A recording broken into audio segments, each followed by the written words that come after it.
docs up at night already. So it's just such a vital service, but it's a hugely expensive, again, with only 40 some and 88% of Medicaid coverage. And then if I can have one more minute, can I bring up diabetes? Sure. The control of diabetics is a lot worse. Again, I moved 2 hours east. I thought I would have similar population. I do not. Again, we just ran our numbers here. 43% of our Medicaid population is uncontrolled. And when we talk uncontrolled, that's not a low barrier. It's not a tight control we're talking using our definition. Sean can tell you that. 31%. So you're 50% more likely to be uncontrolled. And I just shudder to think what the 56% that are controlled right now, what that would be without access to their medicine, to their testing supplies, to their doctor's visits. My brother died from diabetes at 45. So I push hard and I really try to work with him. And since I've been there for 2.5 years, every single week, I promise you, every single week and almost every single day, we have a patient on the floor for a diabetic wound, for an ulcer, for an amputation, for wound care after that. And again, I just see that going worse and worse. And even with what we have, it's not great. I would love to get the continuous glucose monitors on them. That can be a game changer, but they don't qualify. But please don't take away what we do have to be able to get the control that we have now. And just point out, you know, if they lose it, they're going to stop coming in, they're going to stop testing, they're going to stop taking it. They'll still come into the hospital and they will cost more. And because of mandatory income requirements for charity care, we won't collect anything. And we'll take our small amount for Medicaid over nothing any day. They'll be in worse shape, we'll be in worse shape. Nobody's going to win from this. Thank you for sharing, because I know how personal the diabetic journey is, and it is so true. When people do not have coverage, they ration their care. So they will not have their conditions, whether it's diabetes or other conditions, treated. In conditions like diabetes, you end up in the hospital with the complications. And then I also, or dead. And I also appreciate the frontier medicine. It is a different game, and you're already fragile. Like, you can't become more fragile, and we will lose services that are so essential, life-changing, life-needing in the community. So I really appreciate you being here today. Thank you for asking me. Thank you for listening. Well, thank you. I'm honored to be here and echo a lot of the sentiments that have been shared. And again, I want to thank Governor Kotek for holding such a timely roundtable. So, again, my name is Jeremy Davis. I'm the president and CEO for Grand Hospital in LaGrande, Oregon. We have over 800 employees, almost 90 employee providers. We represent almost 5% of the workforce. There's a lot that keeps me up at night. I'm a father of 4. My oldest just graduated, so now I'm even more nervous. But I also care deeply about the community, and I care deeply about our physicians and our staff. Obviously, what's being contemplated in Washington, D.C. and the potential impacts to Medicaid through the reconciliation process are also keeping me up at night. Nearly half of the state's hospitals last year were in the red. So this isn't just rural, this is every hospital. So we're already on kind of unstable ground. And so further cuts to Medicaid obviously are going to put access to care and the economic stability of Oregon hospitals at risk. As many of the billboards show, 1 in 3 Oregonians are covered by Medicaid, covers 44% of the births, 3 in 5 children, 65% of nursing home residence days, and 37% of individuals with disabilities, which has been talked about. Specifically at Grand Ronde, so I asked the team, I said, look at our services that we offer, and can you tell me the top 5 services where Medicaid is the highest percentage of the payer? And I think you won't be surprised when I mention these 5. So number 1 is OB. Number 2, behavioral health. Number 3, pediatric primary care. Number 4, emergency department. And number 5, urgent care. So pretty essential basic services that every hospital and every community need to have for health and wellness. These aren't the lucrative or the The fancy services, a lot of boutique services that people offer, these are just essential services. And if our hospital is like others in the state, they are probably very similar in terms of those being their top 5. The health provisions in the budget reconciliation bill are aimed to achieve savings through decreasing enrollment and increasing the cost of the program to the state. So a huge cost shift. Let me be clear, this is going to impact us all, not just hospitals, not doctors, not nurses, not frontline healthcare workers or clinics. This is going to impact every business and every industry in the state.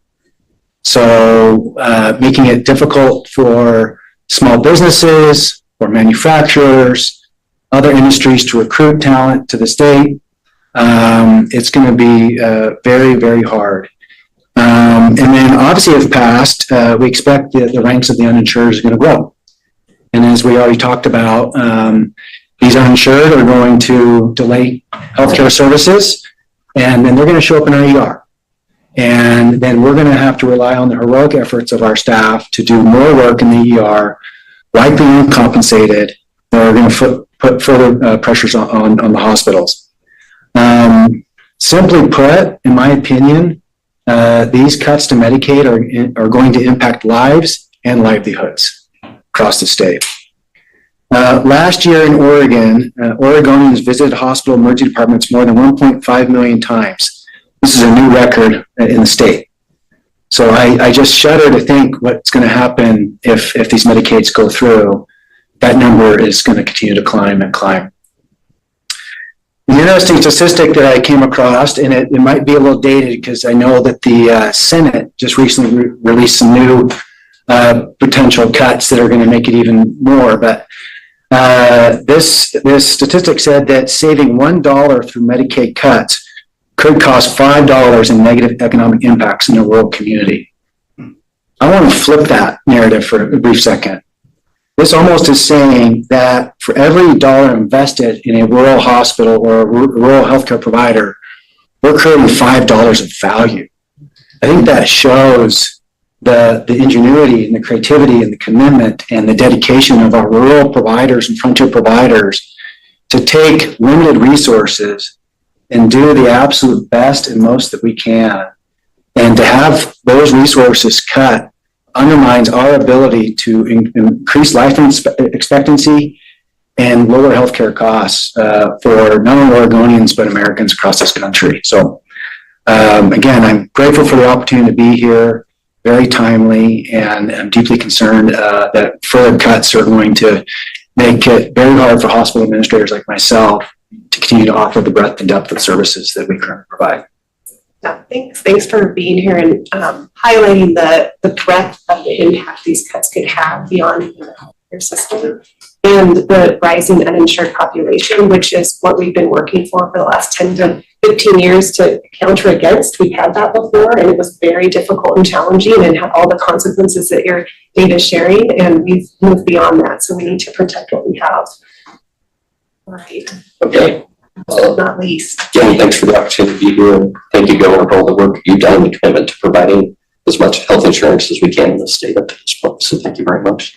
A lot of the same themes that I've heard, in some of my comments, but I want to talk a little bit about what a CCO means to members and communities. And at EOS CCO, we're truly a hyper-local organization. And what I mean by that is we operate an 8-member payer-provider partnership. So some of our partners are those that provide care in Eastern Oregon, like Jeremy.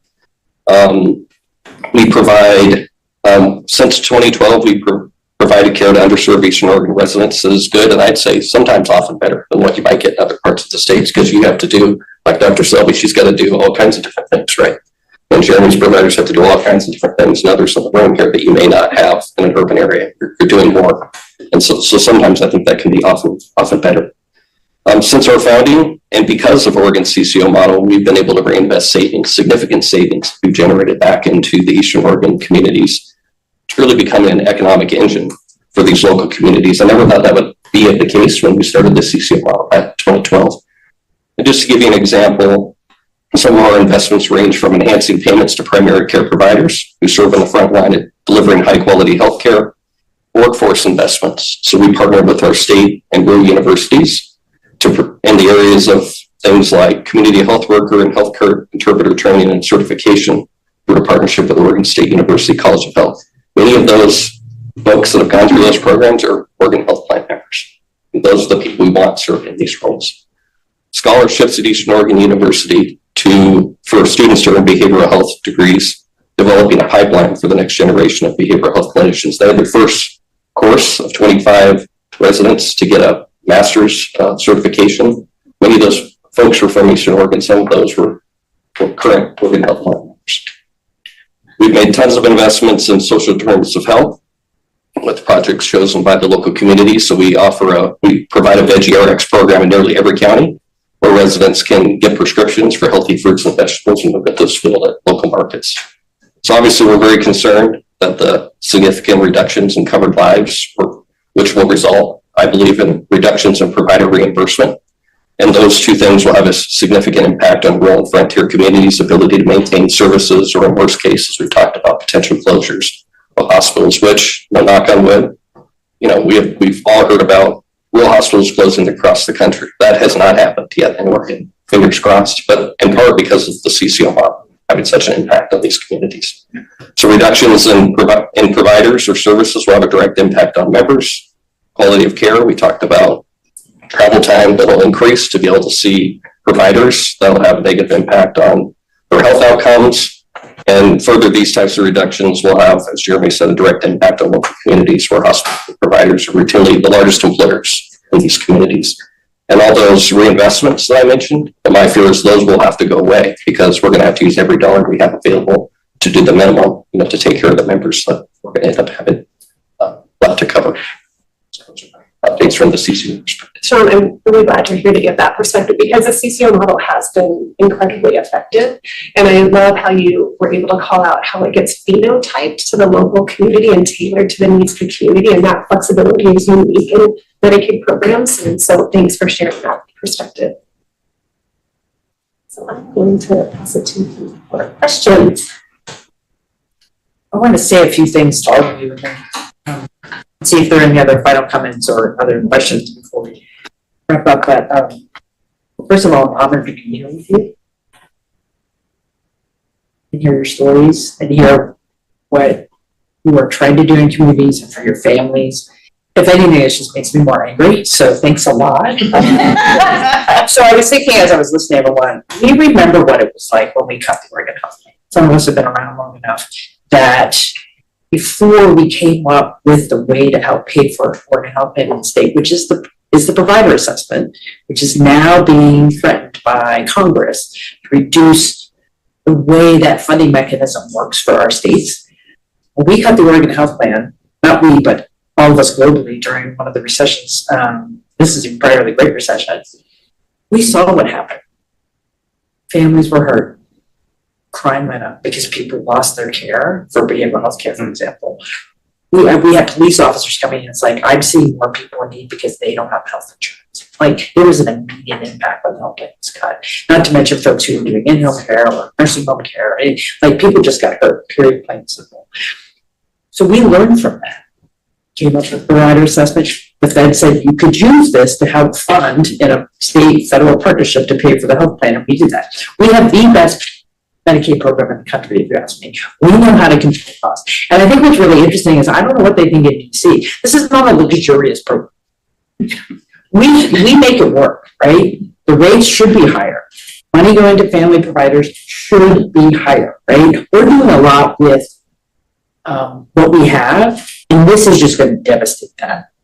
There is no way to manage what is being considered without cutting benefits, without cutting access, without destroying our health systems. There's just no way around that.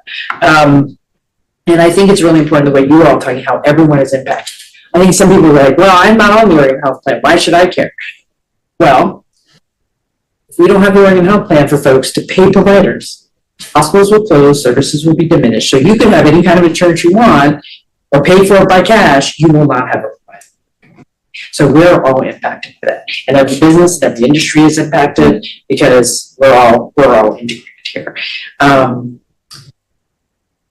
this piece around administrative burden, it's been interesting to watch at the national level. Its sole purpose is to decrease enrollment. That's how you get money.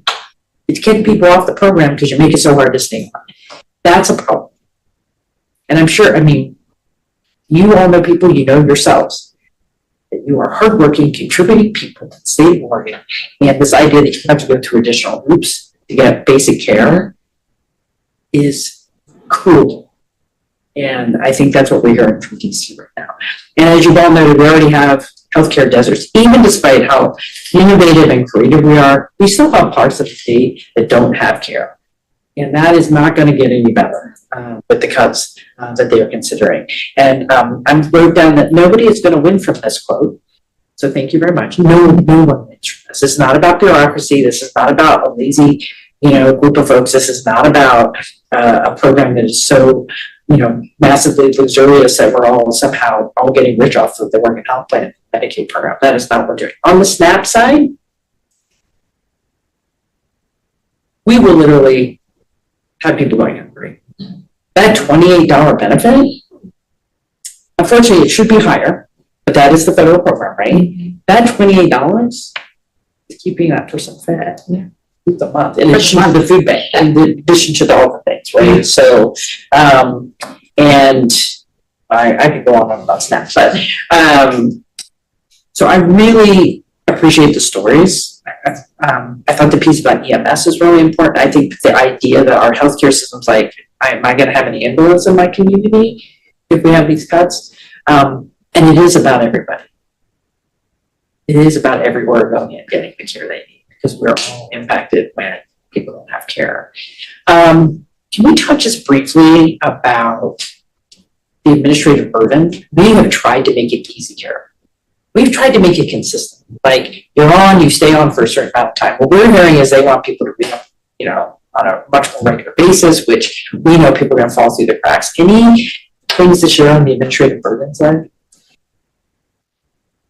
I think it's a game changer. I mean, I think it's from a clinic standpoint, not only does it affect people coming in, so like at the point of check-in when you're verifying insurance, to the people you have to employ to help people get back on or do the paperwork, to the back end of like the cycle from billing when they get kicked off and how frequently they get kicked off. So it not only like directly impacts sort of costs for clinics, but timeliness of care, because you have to perfectly plan, make sure that you can get the referral and get the kids seen before they have next cycle of when they have to turn in the paperwork. And when we changed eligibility so that you don't get kicked off as a young child, that was an absolute game changer.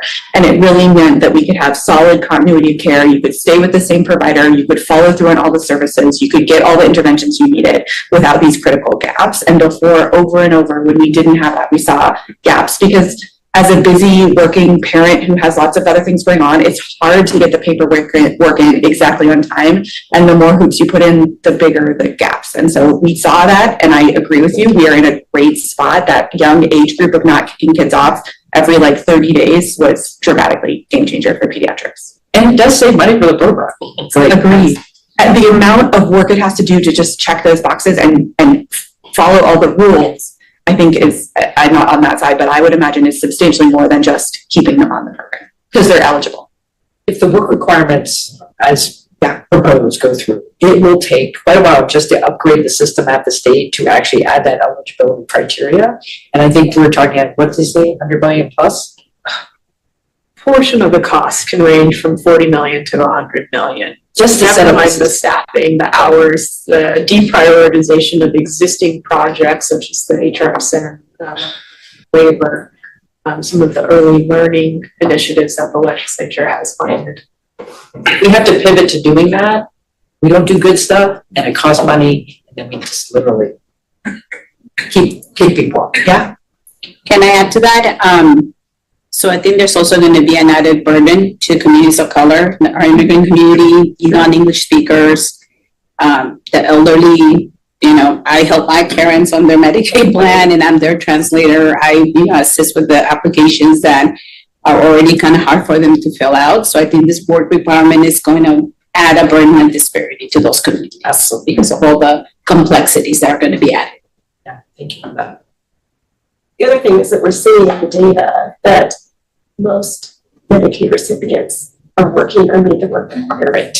And so to add this extreme cost into a program that's already constrained, that we're making work as best we can in Oregon, is not where we want to be investing resources. It's not going to produce health outcomes or what we want for our communities. You know, you're either highly vulnerable and aren't able to work, or you're taking care of someone, you know, already. And then if you're in the other category, you are working. Yes. So I don't know what we're trying to solve here. And if you go down, I feel like the worst case, sometimes that's where my brain works. Let's say worst case is that you keep people on that are eligible. We still can show that it will save the system money to do better, lower cost preventative care. So even if you are keeping on eligible people, we're actually still saving the system, ineligible people, I mean, we're still saving the system money in the big picture. So I think this idea is challenging. I could also see hospitals and clinics possibly having to hire more staff because we care to help our patients navigate the uncertainties of whether they have coverage or not. And so we're going to have to hire more case managers, community health workers, often at no additional reimbursement. Right. Right. And do you want to resource that, or do you want to resource other care programs that help? Or staff in ER, Right. you know, Right. and if we get upstream, we can show over time that you lower healthcare costs, but through preventative healthcare. We have managed through creativity and grit and the flexibility the federal government has provided states up to this point to run a cost-effective, humane Medicaid program in the state of Oregon. I mean, is everything perfect? No. You're doing it well. And I have not heard one thing from certain members of our congressional delegation of how this will be better. It will not be better. There's no excuse for it, none. So, I'm just looking. Yes, I think we're Okay, at. yeah, you were at me off. We've talked for quite a while. So again, thank you all for being here. Thank you for sharing stories. Thank you for sharing your perspectives. I think this was a really rich hour, and hopefully that gives some additional information and stories and facts, and especially around rural Oregon. So thank you all, and we're going to conclude and move on to the next. Thank you. Thank you. You're welcome. Thank you.